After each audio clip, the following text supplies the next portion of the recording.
Well, hello, friends. This is going to be a bit nerdy. It is just a bit of a tour of the home studio because I've had several folks ask about my setup. And first off, disclaimer: not an expert. This is just what has evolved for me. I have some background in various parts of this, but not expert in any of it. But this is what's evolved for me and has been working. And some people like the way that this looks and sounds. So let me give you a little tour. When we started the whole live streaming thing, kind of thrown into it with COVID back in March, we were scrambling because we weren't set up to live stream from North Shore and certainly not set up to live stream from home. We were home. I was quarantined when this all started because Lori had COVID pretty bad. She got it as part of her work in ministry. A handful of folks picked it up at her Christian school, and she had it really bad. We assumed I had it, but if I did, it was pretty mild. At any rate, quarantine. So we were rolling, and I had some cameras, but didn't have any expertise and didn't have all the pieces that I needed. So when we started, I started with this. I had this Sony RX100 Mark VII, picked it up for a trip to Bolivia because wanted to be able to record what we were doing on this missions trip with the Paradigm folks from the Northwest Ministry Network. And I was really jacked up about this guy because with the Mark VII, they made some improvements. The biggest improvement that interested me, it had a mic jack, so we could get decent audio out of a little compact HD camera like this. So when I started with this setup, live streaming, and what I needed to be able to do was get video into my laptop, and this is my laptop. It's a, let me see here, let me flip this down. My laptop is a Microsoft Surface laptop, and I love it. It's probably getting close to a couple of years old now.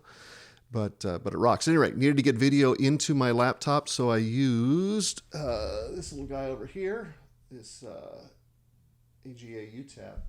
So what that does is it takes HDMI from the camera and runs it into my laptop via USB-C, I guess.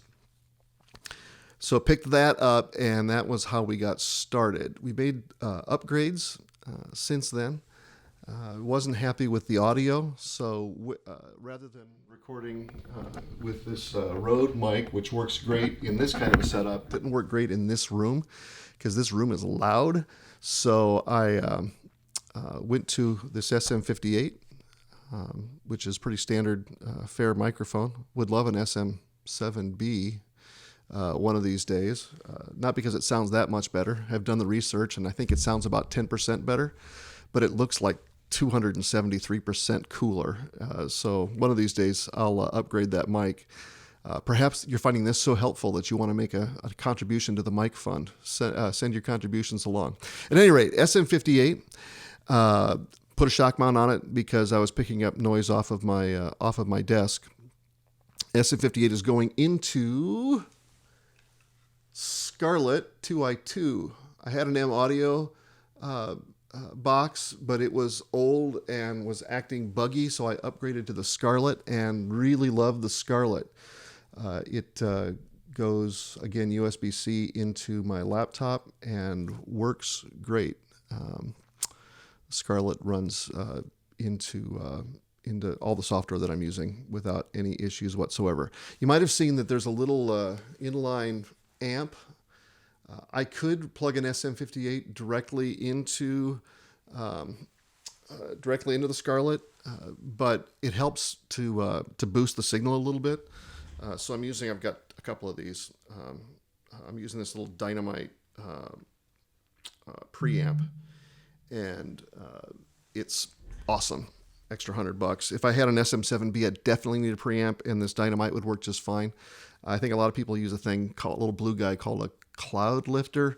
The Dynamite's a little bit cheaper and more compact, so I went with the Dynamite, and it's working great. So recording audio SM58 through the Dynamite into the Scarlett. Scarlett goes into my machine and recording audio with dun, dun, dun, dun, Adobe Audition. And the main reason I'm using Audition is I had it because I've got the subscription for the Adobe stuff. And since I was already using Photoshop and InDesign, it was a natural to use Premiere and Audition for this endeavor.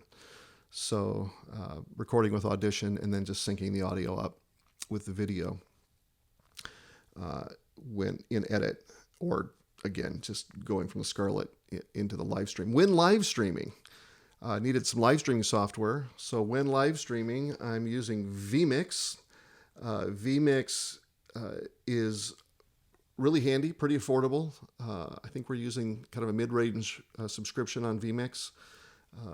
So it gives me all the tools I need for both switching and live streaming. So we're switching in VMix and we're streaming directly to Facebook and YouTube from VMix. And it's been working great. We use the same setup software-wise in the auditorium now that we're set up for live streaming in the auditorium in Kenmore. Camera, like I said, started out with this guy and it was great. Some really cool things about this guy is flip up screen, so you can see what's going on when you're on. The other thing I love about this camera is the autofocus is beautiful and smooth. Focuses on eyeballs and just does a great job that way.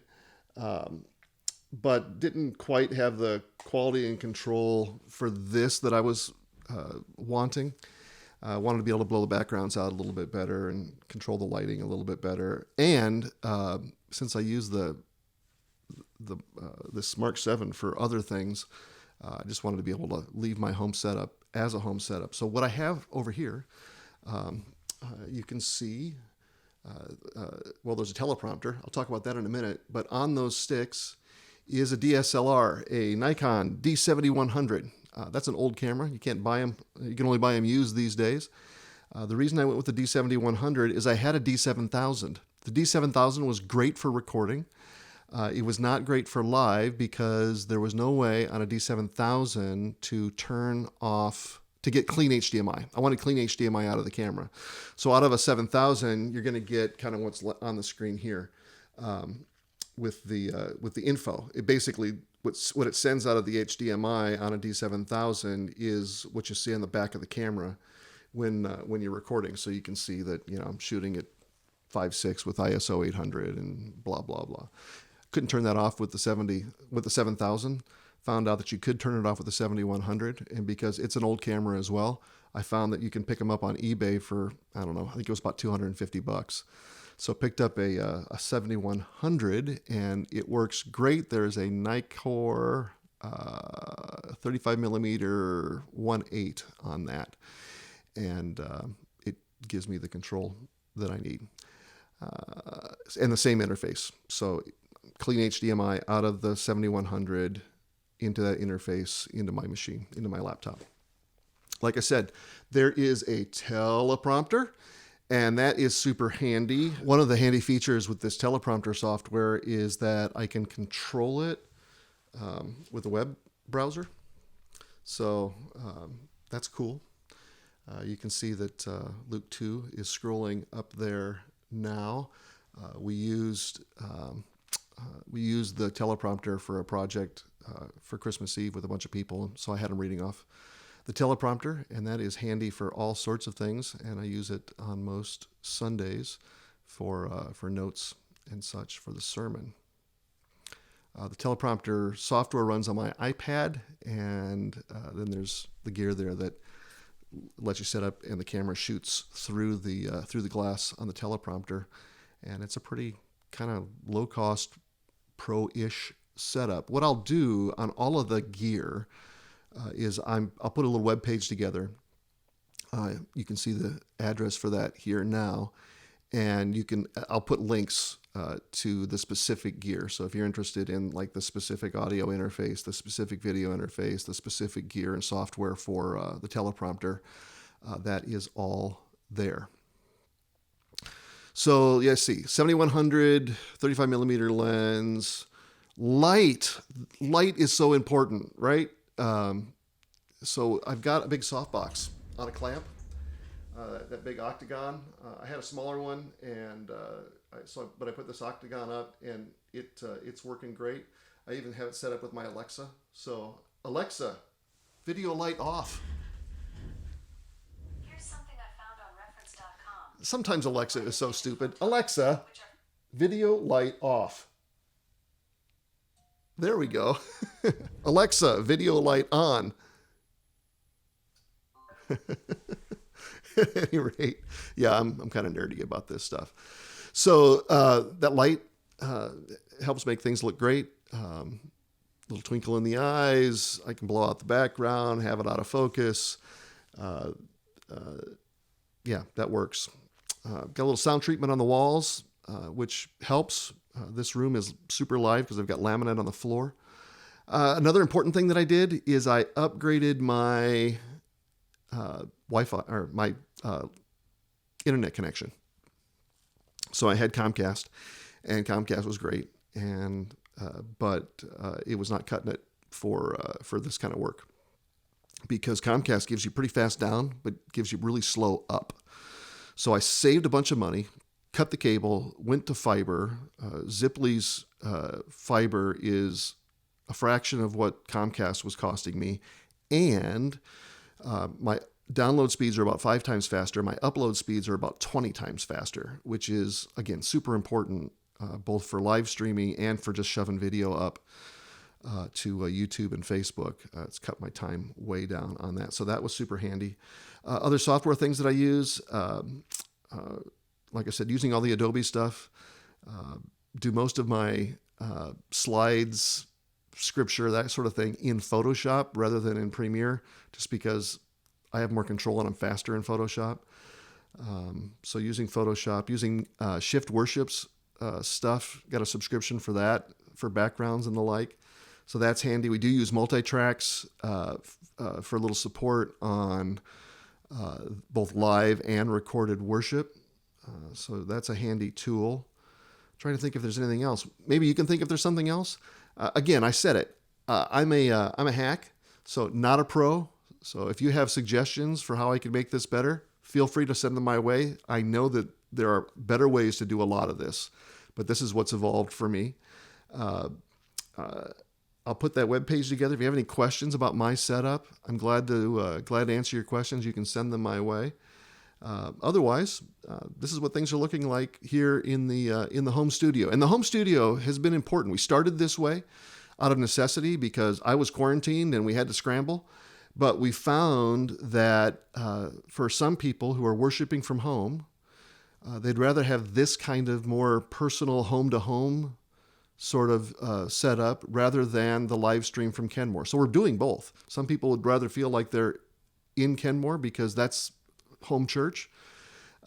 So we get a lot of viewers on the live stream, but I get more viewers on the stream, the home-to-home stream that I do here from the home office, especially those that don't have a connection to the auditorium. So people that are tuning in from around the country, even a couple from around the world, seem to prefer this home-to-home, more kind of podcasty version rather than the live stream version that we run from the auditorium. Both are worth doing.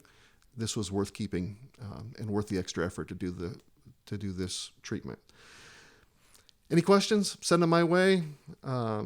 Any ideas? Send them my way. Otherwise, hope this was helpful, and God bless you.